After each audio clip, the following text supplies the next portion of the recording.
Assalamualaikum warahmatullahi wabarakatuh.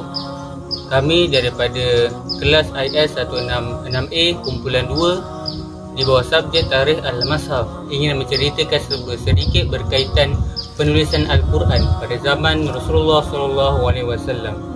Jadi marilah kita saksikan bersama berkaitan tajwid. Pada zaman Rasulullah SAW, setiap wahyu daripada Allah disampaikan oleh malaikat Jibril kepada Nabi Muhammad SAW. Dan daripada wahyu yang diterima baginda SAW disampaikan kepada para sahabat pula. Jadi pada zaman Rasulullah, Al-Quran tidak dikumpulkan, dan cara penerimaan wahyu, yakni ayat-ayat Al-Quran tersebut, daripada para sahabat ada yang menulis ayat-ayat Al-Quran sama ada ayat ataupun surah ataupun keseluruhan, dan kebanyakan daripada para sahabat lebih gemar untuk menghafaz ayat-ayat tersebut.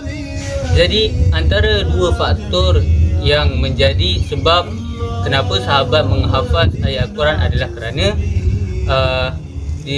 disebabkan sifat semula jadi yang digunakan oleh Allah SWT kepada mereka, dan lagi satu faktor adalah disebabkan kerana mereka kaum tersebut pada zaman itu tidak pandai membaca dan menulis. Jadi hal ini amatlah sesuai dengan dalil di dalam surah Al-Jumu'ah ayat ke-2. A'udzubillahi minasyaitonirrajim. Huwallazi ba'atsa fil ummiyina rasulan minhum. Sadaqallahul azim. Maksudnya, dialah yang telah mengutuskan seorang rasul, yakni Nabi Muhammad SAW, kepada kaum-kaum ummiyin, yakni kaum yang tidak pandai membaca dan menulis. Sadaqallahul azim. Assalamualaikum warahmatullahi wabarakatuh. Pada hari ini saya akan mengupas serba sedikit tentang nama-nama sahabat yang ditugaskan untuk penulisan wahyu Al-Quran. Diketahui sekurang-kurangnya berjumlah lebih kurang 43 orang dalam penulisan wahyu sebagaimana yang ditulis oleh Ghanim Al-Quduri dalam kitabnya Rasmul Mushaf Lughawiyah Tarkhiyah. Sebelum Quran diturunkan, Nabi terkenal sebagai seorang yang ummi, ini tidak pandai membaca dan tidak pandai menulis. Oleh itu Rasulullah meminta bantuan sahabatnya untuk menulis wahyu yang diterima daripada malaikat Jibril.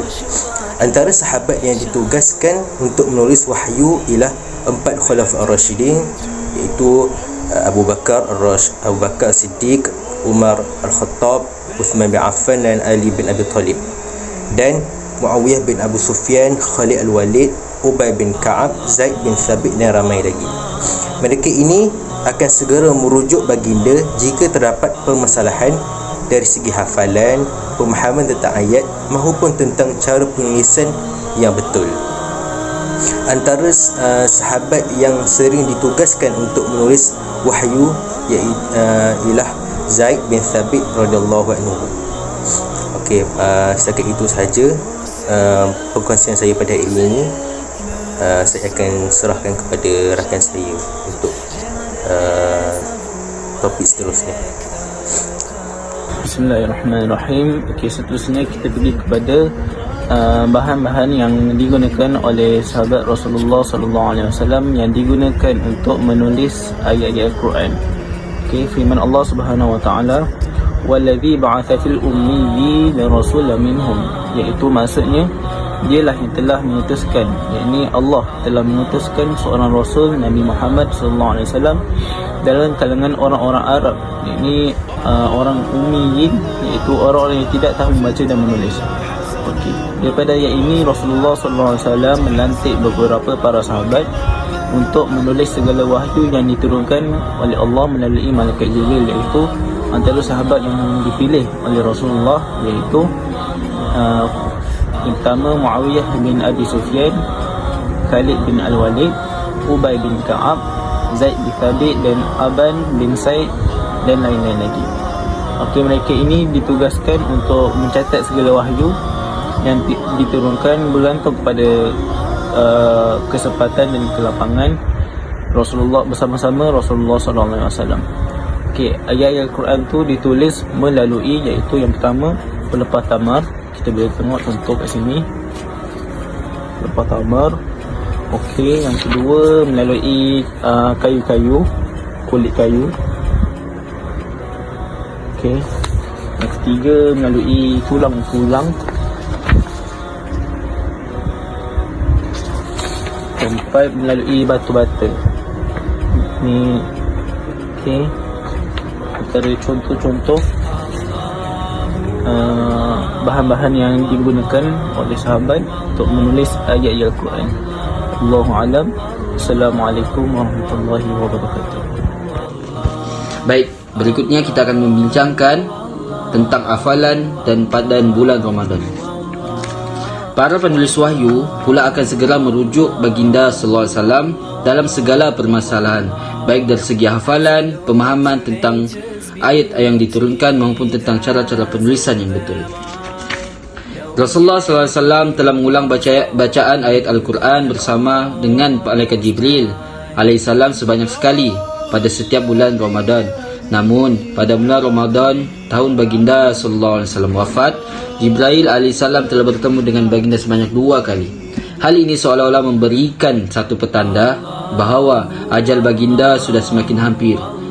Sebuah hadis telah menyebut daripada Abi Hurairah radhiyallahu anhu telah berkata, adapun Jibril alaihissalam membentangkan, yakni mengulang kaji Al-Quran kepada Rasulullah sallallahu alaihi wasallam sekali pada setiap tahun. Namun pada tahun kewafatan baginda, Jibril alaihissalam membentangkannya sebanyak 2 kali, dan baginda beriktikaf selama 10 hari pada setiap tahun, tetapi baginda beriktikaf selama 20 hari pada tahun kewafatan baginda sallallahu alaihi wasallam. Rasulullah SAW wafat pada saat Al-Quran telah dihafazkan oleh kebanyakan sahabat dan telah tertulis keseluruhannya, walaupun keadaannya tidak terhimpun dalam satu huruf atau satu mushaf, dan susunan surah-surahnya juga tidak teratur.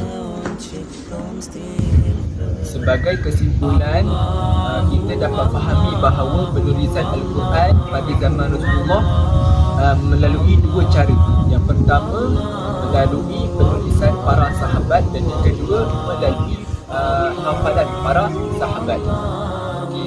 Semasa hayat baginda tidak pernah memerintahkan supaya Al-Quran ini dikumpulkan dalam satu tempat, kerana baginda menyedari bahawa tidak ada kepentingan untuk kepentingan yang mendesak untuk dikumpulkan. Selain itu, baginda menyedari bahawa para sahabat baginda lebih berminat untuk menghafaznya.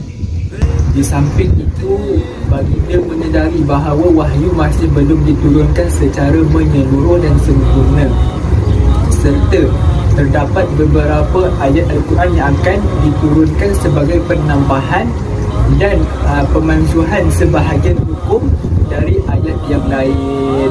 Baik, itu sahaja daripada kumpulan kami. Semoga bermanfaat perkongsian ini. Okey, Assalamualaikum warahmatullahi taala wabarakatuh. Siapa yang membaca Al-Quran sedekah ia lancar membaca Al-Quran, baca sedap molek, maka dia akan dibangkitkan bersama dengan malaikat-malaikat yang mulia. Manakala orang yang membaca Al-Quran dan ia tak ni tak tak ni baca dalam keadaan payah, wa huwa syakun, sedekah dia berusaha juga, payahnya baca juga. Sebab kalau tak baca nak tunggu lacar kat tempat lelah, nak lacar lagu mana. Maka Quran ni kita kena baca, kita tak lacar kita kena baca baru jadi lacar. Nak tunggu lacar sendiri tak boleh lah. Tetapi ulama kata apabila kita baca Quran masih banyak salah, kena niat. Setiap kali kita nak baca Al-Quran, niat nak belajar. Maka apabila nak belajar, kesilapan ketika kita baca tidak dikira. Kerana kita nak belajar, kalau kita tak baca, macam mana nak betul? Maka kita belajar dengan keadaan salah, dengan niat nak belajar supaya mahal lidah kita. Maka katanya Nabi, lahu ajrani, bagi dia pahala, 2 pahala. Pahala baca Al-Quran, pahala payah dia tu, pahala usaha dia payah. Bukan kita kata duk main baca ku Allah, baca tak sedah usaha baca mulai berlatih baca Yasin ke. Kalau sulit belajar dah baca Yasin, belajar surah Kahfi pula kau berlatih